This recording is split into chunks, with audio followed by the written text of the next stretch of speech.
안녕하세요. 김경수 목사입니다. 오늘은 창세기 12장을 강론해 보겠습니다. 창세기 12장은 하나님께서 아브라함을 가나안으로 인도하여 아브라함이 가나안에서 삶을 시작하는 모든 과정을 기록하고 있습니다.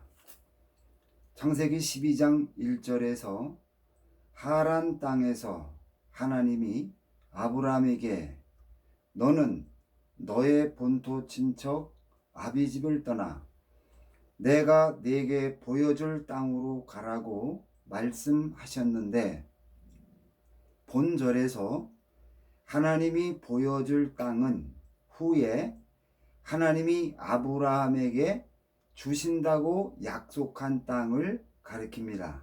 먼저 아브라함이 그의 고향 갈대아 우르에서 아버지 데라와 함께 살던 중에 영광의 하나님이 아브라함에게 찾아와 내 고향 친척을 떠나 내게 보일 땅으로 가라 하셨고, 하나님 아브라함이 데라에게 말하자 데라가 모든 가족들을 이끌고 가나안으로 가는 도중에 하란 땅에 정착하게 되었으며, 하란에서 살다가 창세기 11장 32절에서 데라가 205세를 향수하고 죽은 후에 하나님이 아브라함에게 하란을 떠나 내가 네게 보여줄 땅으로 떠나라고 명하셨던 것입니다.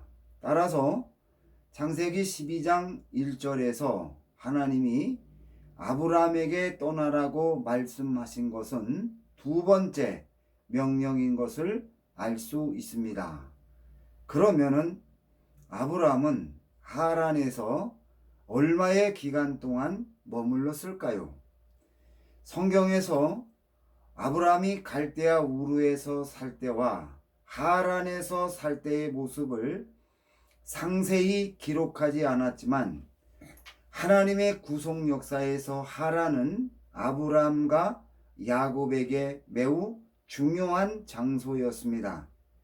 하나님이 하란에서 아브라함을 가나안 땅으로 들어갈 준비를 시켰고, 야곱이 20년 동안 하란에 살면서 4명의 부인과 결혼하였고 많은 자녀를 얻었기 때문입니다. 그런데 아브라함이 하란에서 몇 년을 머물러 살았는지 성경에서 언급하지 않았다는 것입니다. 그럼에도 다행스러운 것은 나홀의 자녀들의 이름이 아브라함과 사레가 하란에 처음 왔을 때의 상황을 증거한다고 확신을 준다는 것입니다. 나홀의 아들의 이름을 통하여 나홀이 하란에 도착했을 때 아버지와 형이 자신과 상의하지 않고 야반 도주한 것에 대한 서운함과 분노를 가지고 있었다는 것을 앞에서 살펴보았습니다.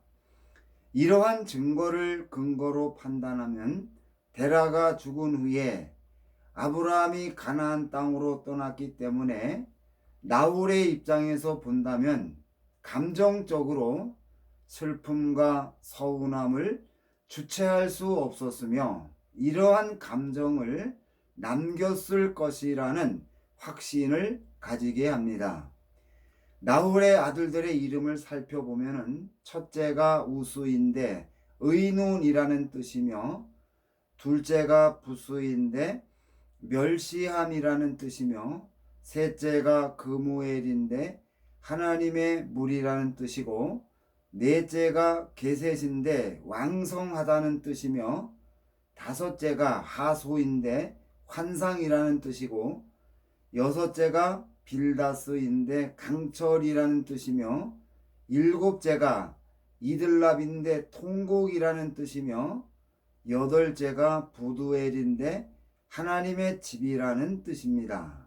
그런데 창세기 22장 20절에서 2일 후에 어떤 사람이 아브라함에게 알려 이르기를 밀가가 당신의 형제 나홀에게 자녀를 낳았다 하였더라고 하였습니다.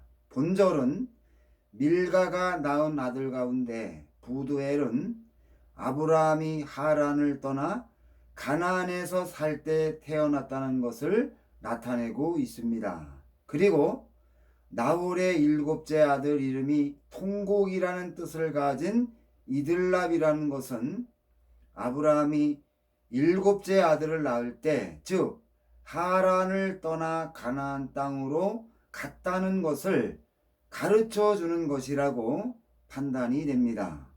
그러면은 나홀이 일곱째 아들을 낳기까지 얼마의 기간이 지났는가요?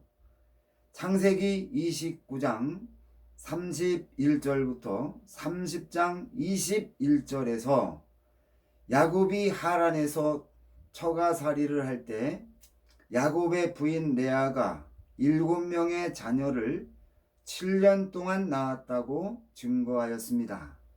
같은 장소에서 같은 수의 자녀를 낳았다면 이것을 나홀에게 적용시켜도 무리가 없을 것입니다. 따라서 아브라함이 하란에서 그의 모든 가족들과 함께 7년 동안 살았다고 판단이 됩니다. 아브라함이 68세에 갈대아 우르를 떠나 하란으로 왔으며 아무것도 없이 하란에 도착한 아브라함이 7년 후 하란을 떠날 때 거부가 되어 그의 집에서 길리온 자가 318명이었다는 것은 하란에서 하나님이 아브라함에게 큰 재물을 주셨다는 것을 증거하는 것입니다. 아브라함이 가나안에 도착하여 4년 후에 그들라오멜을 중심으로 한 연합군이 가나안 남부 도시들을 정복하고 소돔섬을 함락하여 롯을 포로로 잡아갈 때 아브라함이 자기 집에서 길리온 318명과 동맹을 맺은 마므레의 형제들과 함께 추격하여 롯과 소돔성 사람들을 구해 주었습니다. 이때 소돔 왕이 물품은 내가 취하고 사람만 보내라고 하자 아브라함이 거절하면서 젊은이들이 먹은 것과 나와 동행한 아넬과 에스골과 마므라의 분깃은 제하라고 하였습니다. 아브라함이 데려간 마므레의 형제들은 수고비를 받았지만 아브라함이 데려간 318명은 그들이 먹은 것만 제한다고 말했다는 것은 그들의 나이가 너무 어려서 싸우는데 별로 도움이 되지 않았다는 것을 나타내는 것입니다. 아브라함이 하란에 7년 동안 살았다고 본다면 전쟁에 나갔던 318명은 대부분 10살 내외의 어린이였다는 것을 나타내고 있는 것입니다. 창세기 12장 1절에서 본토 친척 아비집은 아브라함의 고향인 갈대아 우르와 지금 살고 있는 집을 가리킵니다. 하나님이 아브라함의 고향인 갈대아 우르로 돌아가지 말고 하나님이 보여줄 땅으로 가라는 것입니다. 아브라함이 갈대아 우르에서 하란으로 올 때는 데라가 주동이 되어 모든 가족들을 데리고 왔지만 하란에서 아브라함에게 떠나라고 말씀하실 때 너만 떠나라고 하였다는 것입니다. 너라는 말은 단수로 아브라함이 아무것도 가지지 말고 아무 사람도 데려가지 말고 오직 사례만 데리고 떠나라는 것을 뜻하는 것입니다. 하나님이 아브라함에게 구체적인 지명을 언급하지 않고 떠나라고 한 것은 자신의 미래와 신변에 대한 걱정과 하란에 남아있는 가족들을 걱정하지 말고 오직 하나님의 말씀을 의지하여 떠나라는 것입니다. 하나님이 아브라함에게 가야 할 장소를 말하지 않고 오직 하나님의 말씀에 의지하여 떠나라 하셨다는 것은 아브라함이 하란 땅에 살면서 누군가로부터 신앙적으로 도움을 받아 하나님이 명하신 말씀을 감당할 만큼의 믿음이 있었다는 것을 가르쳐 주는 것입니다. 창세기 12장 1절에서 3절까지에서 하나님이 아브라함에게 복을 주시는 순서를 기록한 것이라고 판단이 되는데, 먼저 창세기 12장 1절에서 땅을 주시고, 창세기 12장 2절에서 하나님이 아브라함에게 내가 너로 큰 민족을 이루고 내게 복을 주어 내 이름을 창대케 하리니 너는 복이 될 것이라고 말씀하십니다. 본절에서 너로 큰 민족을 이룬다는 것은 하나님이 아브라함의 자손을 번성케 하여 큰 민족을 이루게 한다는 뜻이며, 하나님이 아브라함의 이름을 창대케 한다는 것은 하나님이 아브라함의 이름을 유명하게 만들어서 후대 사람들이 존경하도록 해준다는 뜻입니다. 아브라함이 하란에서 7년 동안 자신의 동생 나홀과 함께 살면서 나홀에게 많은 자녀가 생긴 것을 보았기 때문에 지금까지 자식이 없었던 아브라함이 하나님 말씀에 순종하여 떠나면 아브라함의 자손이 번성하여 큰 민족이 된다고 하나님이 약속하셨기 때문에 하나님의 말씀을 순종하는 동기가 생겼을 것이라고 판단이 됩니다. 그뿐 아니라 아브라함이 하나님 말씀에 순종하여 떠나면 아브라함이 복이 될 것이라고 하였습니다. 이 말은 아브라함 자체가 복이 된다는 뜻으로 아브라함을 만나는 사람마다 복을 주는 아브라함을 진심으로 환영해 준다는 뜻으로 이해할 수 있다는 것입니다. 이 말씀은 아브라함이 자신의 고향 갈대아 우르를 떠날 때를 생각나게 만들어주고 있습니다. 그때 아브라함은 아버지와 함께 야반 도주하여 하란으로 왔기 때문에 하란에 살면서 사람들을 만나기 두려웠을 것입니다. 그런데 이제 하나님이 주시는 땅으로 떠나기만 하면 아브라함이 가는 곳마다 하나님의 복을 가져다 주는 사람이 되어서 아브라함을 진심으로 환영하고 기뻐한다는 그러한 의미로 이해할 수 있다는 것입니다. 창세기 12장 3절에서 너를 축복하는 자에게는 내가 복을 내리고 너를 저주하는 자에게는 내가 저주하리니 땅의 모든 족속이 너로 인하여 복을 얻을 것이라고 하였습니다. 본절에서 아브라함을 축복하는 자에게 하나님이 복을 주고 아브라함을 저주하는 자에게 하나님이 저주한다는 말은 하나님이 아브라함과 함께하여 하나님의 권세가 아브라함을 통하여 나타난다는 것을 의미합니다. 이 세상에서 큰 힘과 권세를 가진 사람이라도 하나님의 저주를 받는 것을 감수하면서 아브라함을 저주할 사람은 없을 것입니다. 아브라함에게 축복하면 하나님이 축복하는 그 사람에게 복을 주기 때문에 계속해서 아브라함을 축복할 것입니다.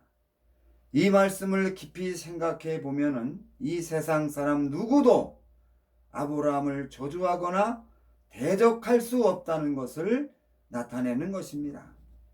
이러한 성경의 증거는 하나님이 아브라함에게 큰 권세를 주어서 세상 모든 족속에게 복을 준다는 뜻으로 이해할 수 있습니다. 아브라함을 축복하는 자에게 하나님이 복을 주고 아브라함을 저주하는 자에게 하나님이 저주하는 권세를 준 것은 아브라함이 땅의 모든 족속에게 복을 주는데 방해를 받지 않도록 특별한 은혜를 준 것으로 판단할 수 있습니다. 아브라함을 저주할 수 있는 존재는 악한 천사도 포함되기 때문에 이 말씀은 모든 천사들과 이 땅에 살아가는 모든 사람들이 아브라함에게 그 어떤 작은 방해도 할 수 없다는 것을 가르쳐 주는 것입니다. 그리고 창세기 12장 3절에서 땅의 모든 족속이 아브라함을 통하여 복을 얻을 것이라고 하였는데, 본절에서 아브라함이 땅 위의 모든 족속에게 전해주는 복은 무엇인가요?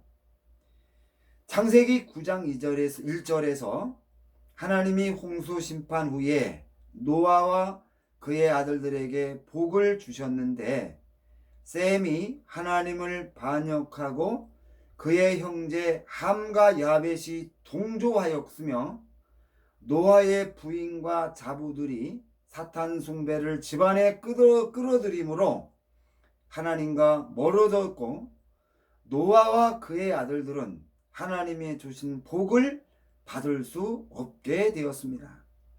이런 상태에서 하나님과 싸워서 이겼다는 것을 나타내려고 바벨탑을 쌓다가 하나님의 징계를 받고 온 땅으로 흩어졌기 때문에 세상 모든 사람들은 하나님과 완전히 단절되는 결과를 가져왔는데, 하나님이 아브라함을 통하여 노아와 그의 아들들에게 주셨던 복을 다시 회복하여 땅의 모든 민족에게 준다는 것입니다.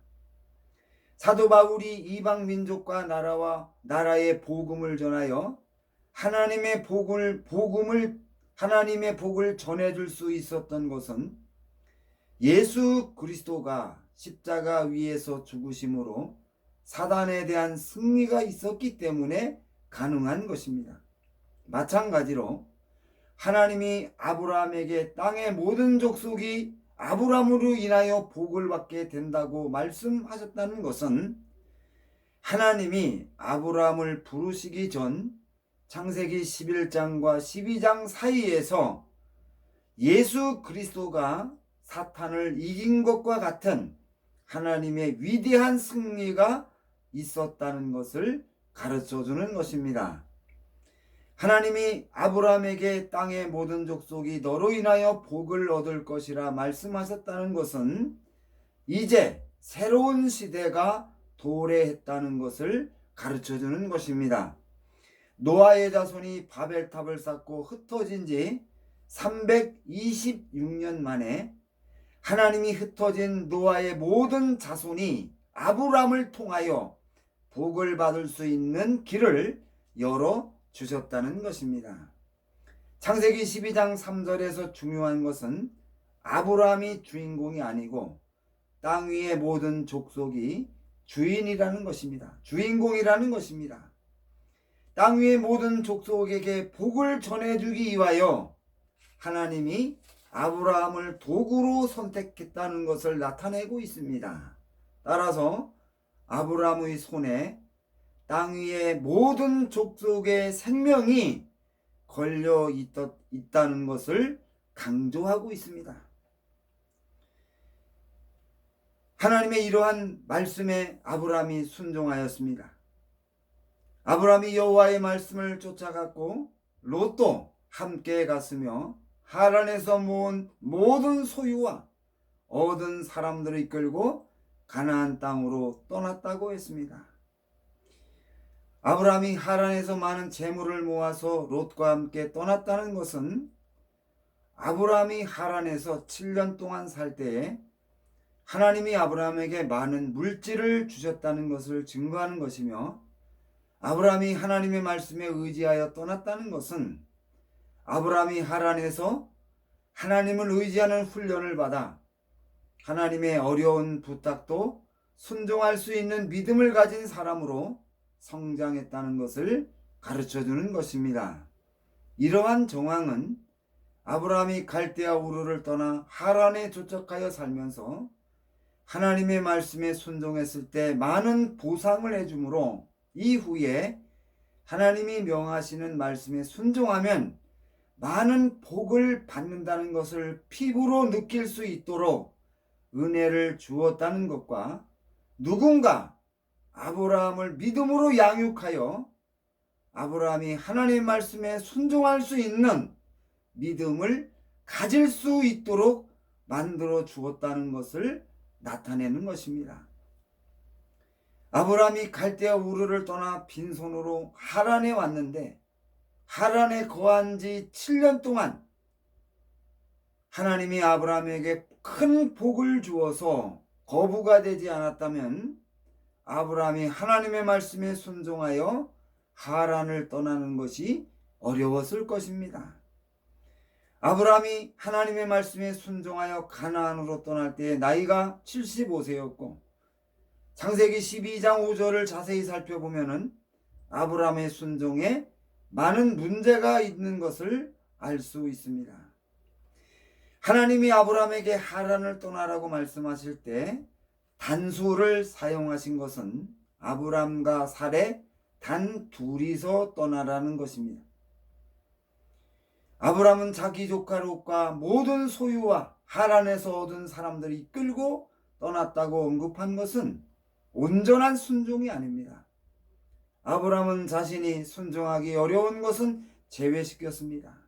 그럼에도 히브리서 11장 8절에서 믿음으로 아브라함은 부르심을 받았을 때 순종하여 장래 기업으로 받을 땅으로 나아갈새 갈 바를 알지 못하고 나갔다고 증거한 것은 아브라함이 하나님의 말씀에 순종하여 떠난 것을 인정해 주는 것입니다. 시편 32편 1절에서 허물의 사함을 얻고 그 죄의 가리우심을 받은 자는 복이 있다고 하신 것처럼 하나님이 아브라함의 허물을 가려준 것입니다.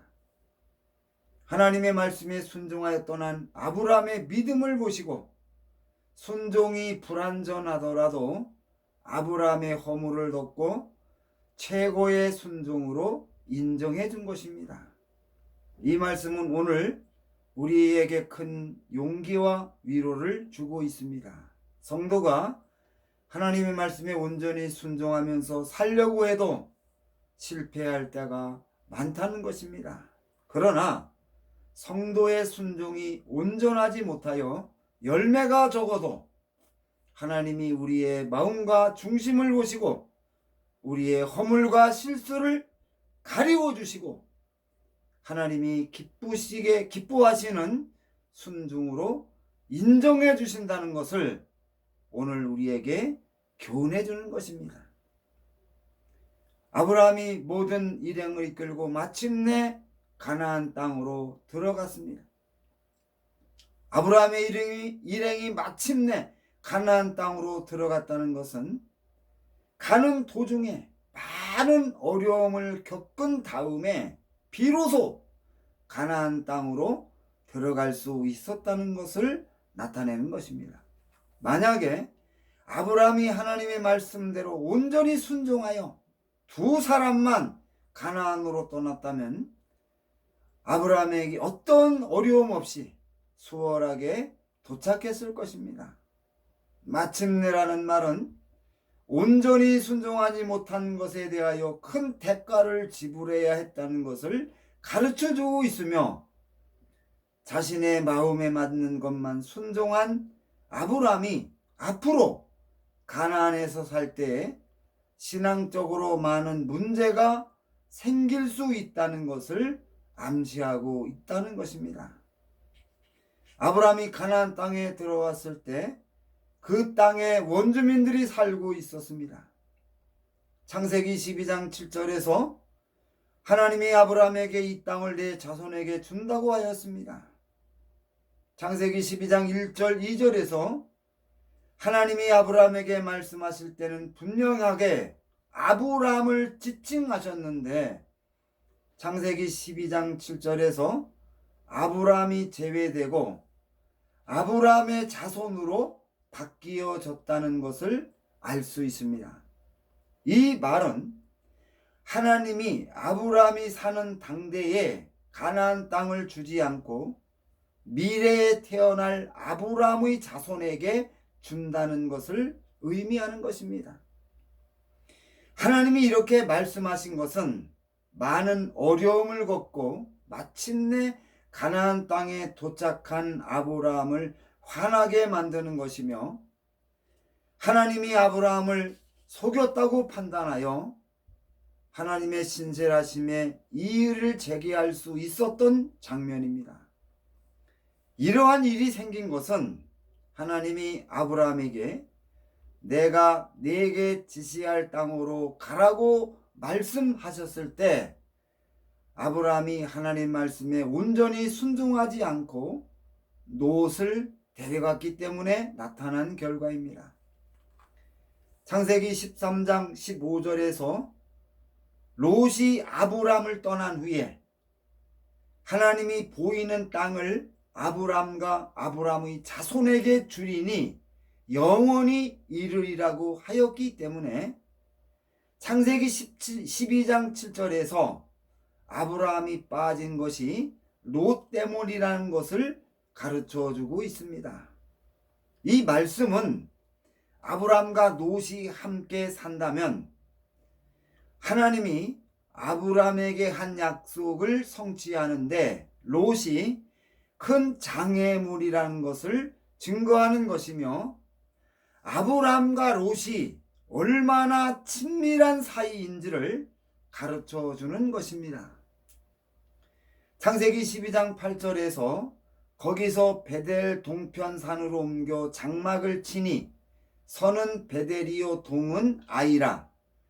그가 그곳에서 단을 쌓고 여호와의 이름을 불렀더라고 하였습니다. 본절에서 단을 쌓고 여호와의 이름을 불렀다는 것은 자신을 인도한 하나님의 은혜에 감사하며 경배했다는 것을 나타내는데, 아브라함의 감사 예배에는 문제가 있습니다. 아브라함이 가나안 땅에 도착했을 때 아브라함은 거부였습니다. 대단한 부자였습니다. 아브라함이 자신을 가나안으로 인도한 하나님께 진심으로 감사했다면 제물을 바쳐서 번제를 드렸어야 정상적인 모습일 것입니다. 그런데 단을 쌓고 여호와의 이름을 불렀다는 것은 노아가 방주 안에서 바람으로 인하여 정상적으로 번제를 드릴 수 없을 때 번제를 대신하여 약식으로 드리는 예배였다는 것을 앞에서 살펴보았는데, 아브라함이 단을 쌓고 여호와의 이름을 부르는 최소한의 감사를 드렸다는 것은 그가 진심으로 감사하는 마음이 적고 무엇보다 가나안 땅이 마음에 들지 않았다는 것을 나타내는 것입니다. 창세기 12장 9절에서 아브라함이 점점 남방으로 옮겨갔다고 하였습니다. 그런데 이곳은 네게부 사막이 있어서 아브라함의 일행이 정착하기에 적합하지 않은 지역인데도 아브라함이 점점 남방으로 옮겨갔다는 것은 그가 계속해서 정착지를 찾아 다녔다는 것을 의미합니다. 아브라함이 정착했다는 증거가 성경에 없다는 것은 아브라함이 가나안 땅에 도착하여 계속해서 정착지를 찾아 떠돌면서 어려움을 당했다는 것을 나타내는 것입니다. 이것이 하나님 말씀에 온전히 순종하지 못한 데 대한 대가라고 판단할 수 있습니다. 롯은 아브라함에게 매우 귀중한 존재였기 때문에 아브라함은 자신의 처지만 생각했지 하나님의 입장에서 조금도 생각하지 않는 실수를 범했던 것입니다. 이렇게 해서 오늘 강론을 모두 마치겠습니다. 이 강론을 통하여 성경을 이해하는 깊이가 더하고 하나님을 아는 지식이 더욱 쌓여져서 우리의 믿음이 하나님의 말씀 위에 견고히 세워지는 놀라운 은혜가 있기를 주님의 이름으로 부탁드립니다. 감사합니다.